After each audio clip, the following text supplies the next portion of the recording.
तालिबान की जीत के पीछे और क्या कारण रहे, जानिए डिफेंस एक्सपर्ट से। देखिए, अगर देखा जाए अफगानिस्तान की फौज का 3 लाख और दुनिया के सब बेहतरीन उनके पास वेपन्स और ट्रेनिंग, इसके बावजूद जो उनका हारने का मेन रीजन है वो ये है कि अफगानिस्तान आर्मी के अंदर बहुत करप्शन थी।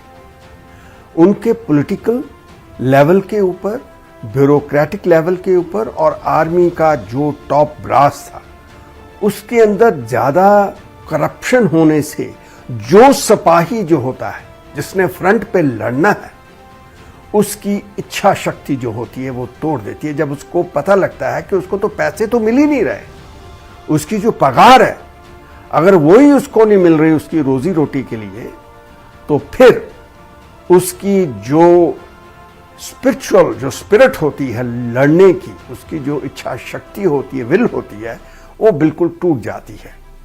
तो मैं समझता हूं कि ये एक सबसे बड़ा रीजन निकल के बाहर आ रहा है।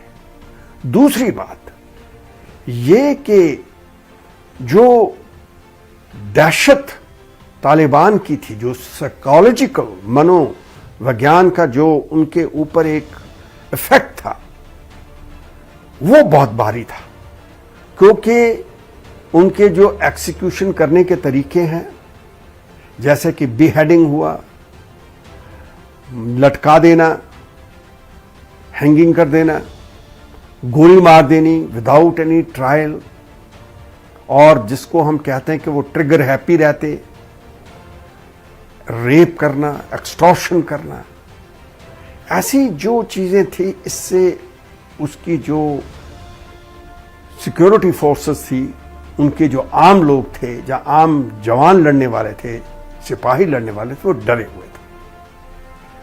तो इसकी वजह एक ये है।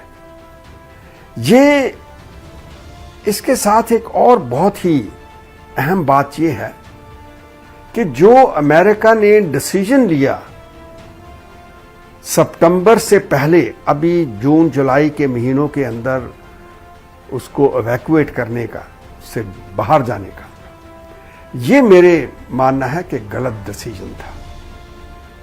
क्योंकि ये मौसम जो होता है अफगानिस्तान के अंदर, ये तो ऑफेंसिव के लिए होता है। वहां का मौसम बिल्कुल एक सुहावना होता है और साथ में कोई बर्फबारी नहीं होती।